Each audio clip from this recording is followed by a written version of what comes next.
for platinum, which is currently buying at 282,160. So with 192 platinum inside of our cargo bay, we made 53.7 million profit. Oh, 7 commanders, today I'm going to show you exactly how to mine an Omicron Capricorni B using a Python setup. The ship is a perfect entry-level miner, powerful enough to run 5 size 2 mining lasers once fully engineered.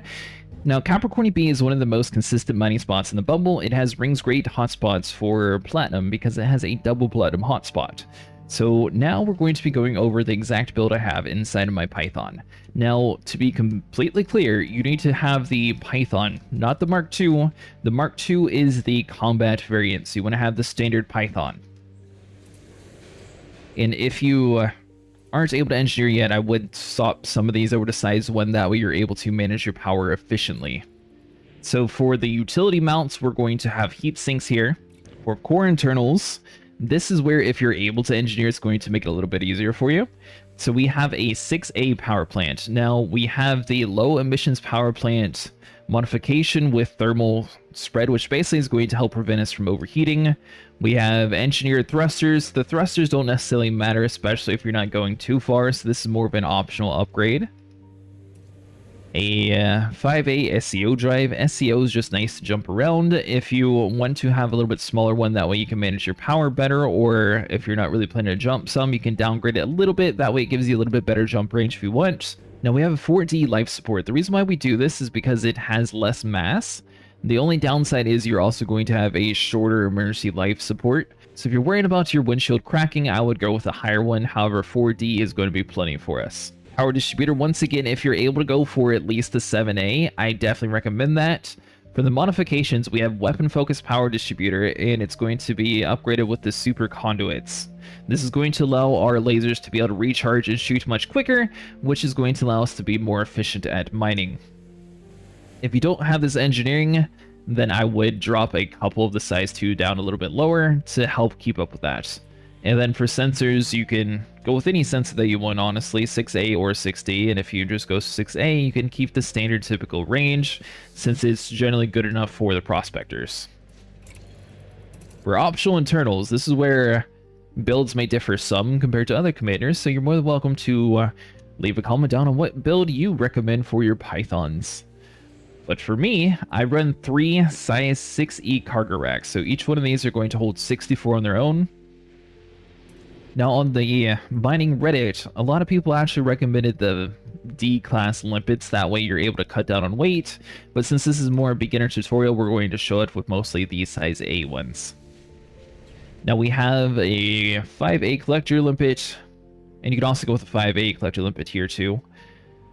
And last but not least, you want to have an operation limpet. The reason why is it's going to have 4 active limpets at a time compared to 3. So even though this is only a size 3 instead of size 4, that's going to be more than the others.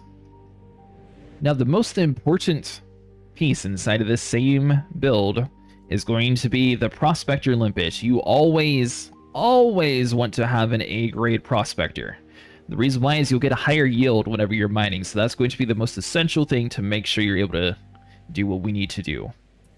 The shield generator, I usually run without them, but this is more of a beginner build. I did put a shield on, so 3D or 3E, somewhere around there should work fine for you. Refinery, this is going to be another very important one, and I'll show you how to ignore contacts once we get over to the ring, and show you exactly what you need to do. Then last but not least, we need a detailed surface scanner, which is going to be found here at the bottom once you purchase one at a station. This is going to be essential to scan the ring, that way you're able to find the double platinum hotspot. Now that we have the build out the way, where are we actually at today? So on the galaxy map, you want to be heading over to Omicron Capricorni B. This system's actually extremely close to the starting area at HIP 97950, which is where all commanders start in Odyssey. So it's going to be a very short 53 light years away, so it's super close, and it's actually one of the better spots for mining inside the bubble. Another very important step before you head over to the belt is you want to head over to the advanced maintenance area. And then you want to head over to where it says restock limpets and make sure you purchase max amount of limpets. You could always get rid of limpets, but you want the max amount. That way you actually have the ability to gather as much as possible without worrying about, well, if I had just had a little bit more, I would have been fine. If you want to try to maximize money per spent, you could probably buy about 75%. However, buying max always works, and that way you have extra in case you need them.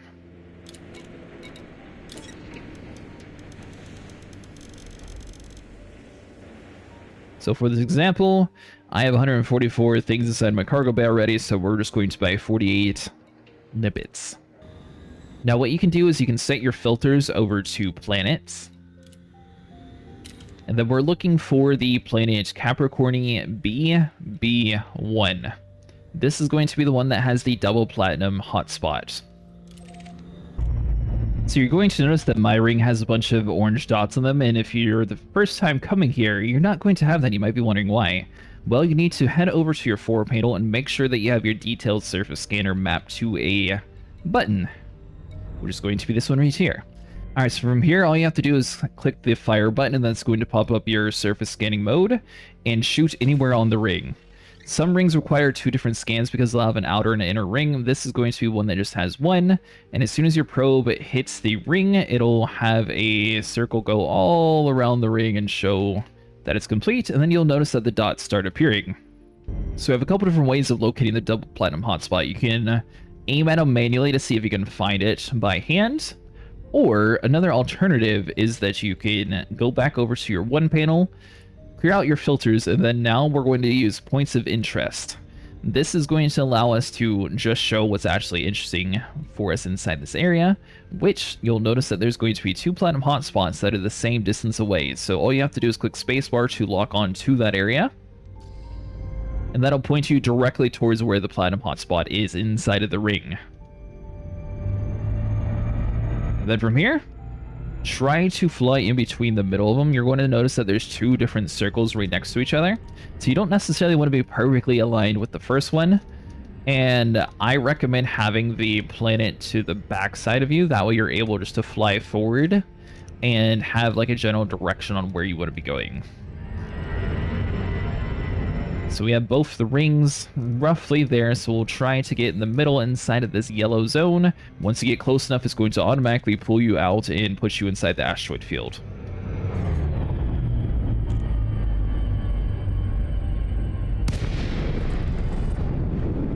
Alright, so now that we're inside, we have a couple different things we need to set up. So, in the firing group, I recommend having your collectors on the same group as most of your mining lasers. The reason why, as soon as a collector dies, you can place another collector out. That way it's constantly supplying collectors all the time. And then there is one trick to the mining lasers. So the Python's one of the more easy ships to do the layout in. But if you have your bottom laser set to firing group 2, that's going to allow it so you start firing with your first group, and then you start firing with the second group afterwards. The reason why you would want to do that is the chunks will always go on the last laser shot. So if they're always going to be on the bottom of the ship, it's going to allow the collector limpets to grab the platinum and move it to your ship much faster and be much more efficient. And we also want to make sure that we have our prospector added to the firing group. I have it in group B, so basically you can just scroll through and add it to any group. I personally have them off of my regular group since I have my mining lasers and collectors on my dedicated ones. The easiest way is just literally to point at a rock, shoot your prospector, target the prospector with the T key if you haven't changed your bindings, and then from there you're going to see how much platinum. I usually recommend anything above 25, just go ahead and harvest it. So let's see if we get lucky. Make sure you slow down though, we don't accidentally hit the asteroids. If you're running a shieldless build, it also works inside this area. So as long as you're not jumping back and forth between the zones, it has a less likely chance of spawning pirates. If you're staying in the zone the whole time and you don't actually see anything on your radar, you're good to go. You won't have to worry about being attacked. But like, for example, if you're doing like a group hauling missions where someone has like a smaller ship where someone else is a bigger ship, that's where it's going to come into play, where you might have to worry about pirates being inside the area. So before we start harvesting it, let's check over here on the left side panel. We have 48.9% platinum, which is good. We have 11.27% indite, which we don't really care about, but the platinum's good anyways. And then what exactly is material content? Well, that doesn't have anything at all to do with the platinum we're getting. That's going to be for engineering materials. So for pips, we're going to have 1 pip into engine, 1 into systems, just in case we bump into things, and have everything else maxed out into weapons. Then you're going to notice that lasers are very peculiar. It'll say out of range, so as soon as you get close enough, that's when you're good to go. Now, this is mostly a beginner tutorial, so we'll just try to line it up as best we can. For the more advanced mining people out there, they are able to turn flight assist off and completely match the rotation of the asteroid. However, if you fly fairly close to it, not bump into it, but close enough, like about here, and then start shooting, you'll be good. So you want to use your first firing group, which is going to be your right side. Go ahead and shoot those first, and then the next one is where all your chunks are going to happen. And then if you notice that it's coming out on the bottom, just rotate your ship around like so, and then your limpets will be able to grab them. Make sure you click the home key on your keyboard, which will open up your cargo scoop, unless you rebound it to something else.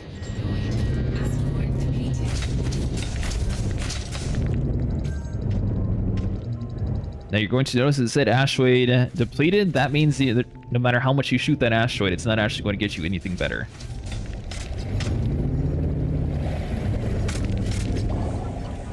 So once you're done with the asteroid, launch your prospector, and you literally just rinse and repeat. Now, we were talking about the contacts panel to ignore earlier. So if you click 1, head over to your left side panel, you're going to notice where it says platinum/indite. That's going to be a material that you can ignore. And on top of that, all your engineering material is going to be at the top. So if it's actually in the list together, that's how you know it's an important one. If it's just random fragments, then you can just keep them ignored. Now, let's say you're getting full, you can't actually process the platinum anymore. Well, that's why we grabbed a couple extra limpets. I usually drop about 7 or 8 at a time, and that'll allow your refinery time to process the materials. And it's not guaranteed to find platinum every time. As you see, this limpet in front of us does not have any.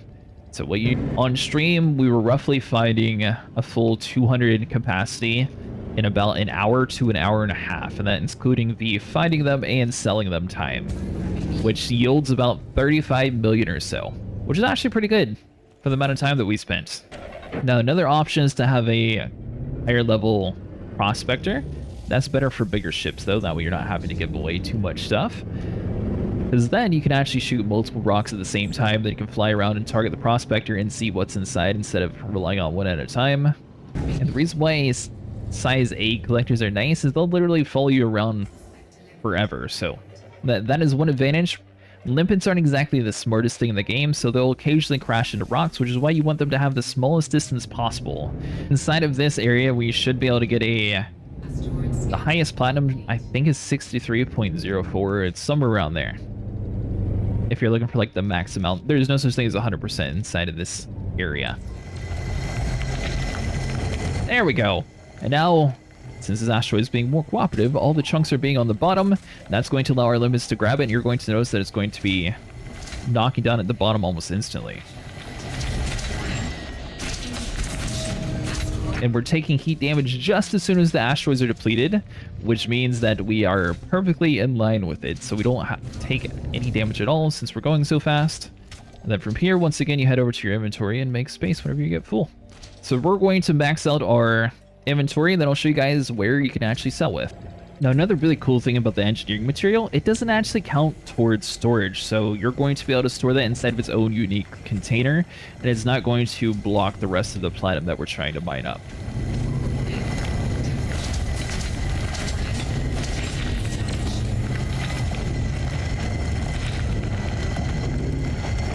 This asteroid actually has a lot of stuff in it. There we go.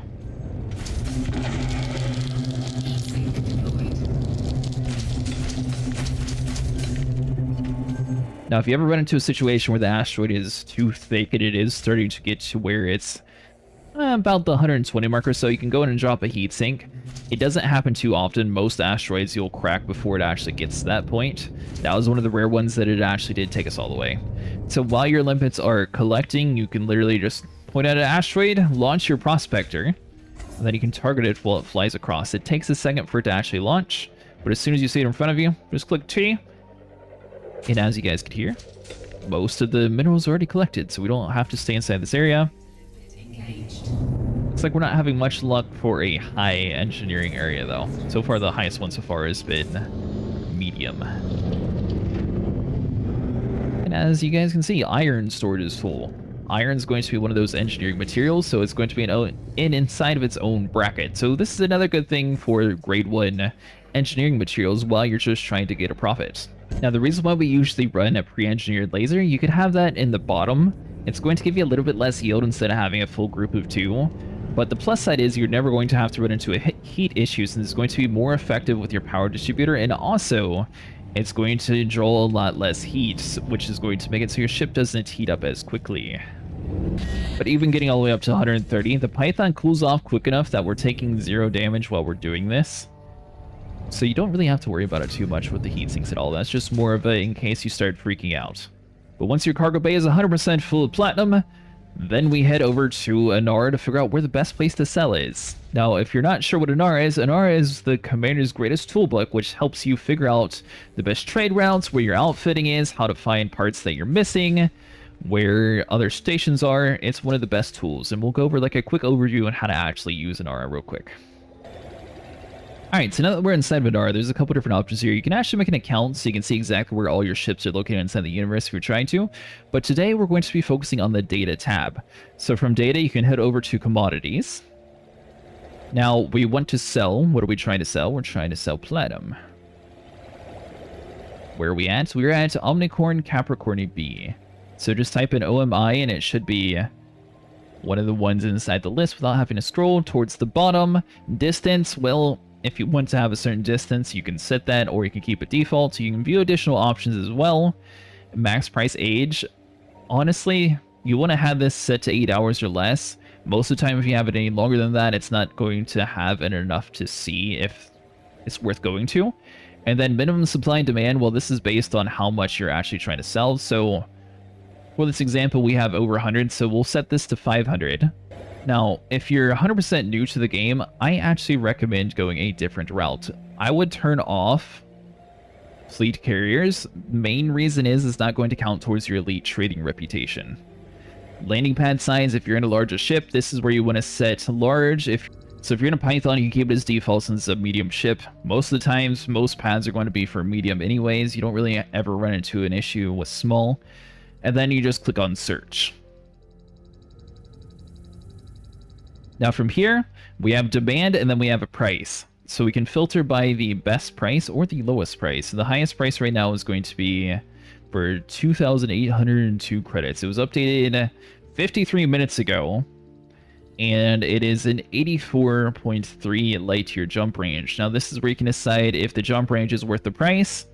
It looks like in the Capricorni sector for deed landing, they're going to be buying it for 249, and their demand is 44,000. So this has a higher chance of actually having commodities being able to be purchased compared to a smaller amount. So like, for example, some stations might have like 917. There's a possibility that a commander with a large ship went over there and sold all 917 and that station is no longer buying. Also, they're paying for low credit, so make sure you're selling it somewhere towards the top end. Now we can get the max amount of money for your time spent. So from here, retract everything, close your cargo scoop, then head to the destination to sell. And make sure you put your pits back in the engine, that way you're able to use your thrusters more quickly again. Now, once again, if you don't have your ship fully engineered, I would add in a couple size 1 instead of having full size 2. The main reason is mostly due to heat, so I would start with 2, and if you're able to, I would get the pre-engineered mining lasers, because they have more heat efficiency and they'll give you a little bit better yield than the standard size 1. They also have a lot further range when it comes to shooting your lasers, so if you're trying to just like fly around the area super quick, they're good to shoot from far away, and then the other ones can kick on afterwards and start hitting the rocks. Also, to explain the ship's mechanics a little bit better, so you have an unladen jump range and then you have a current.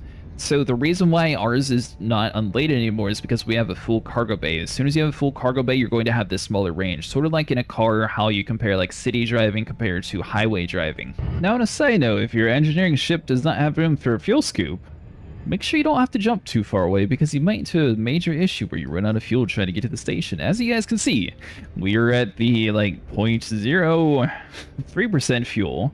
If you ever do run out of fuel though, there is someone you can call, and it's the fuel rats. They'll be able to come sort you out. Hopefully eventually we'll be able to get a video either joining them or maybe even getting some footage to show you guys exactly how the fuel rats operate. And we officially have touchdown. Alright, so once you make it to your station with your commodities in hand, you would head over to Starport Services. Station services are at your disposal. And then you're looking for the commodities market.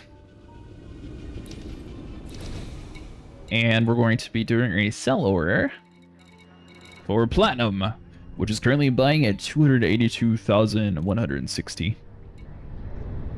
So with 192 platinum inside of our cargo bay, we made 53.7 million profit. If this guide helped you figure out mining, make sure you guys leave a like and subscribe. Let me know if you have any tweaks to the build or if it's a build that you actually recommend. I will see you guys in the next one. Follow along for more Elite Dangerous tips and tricks.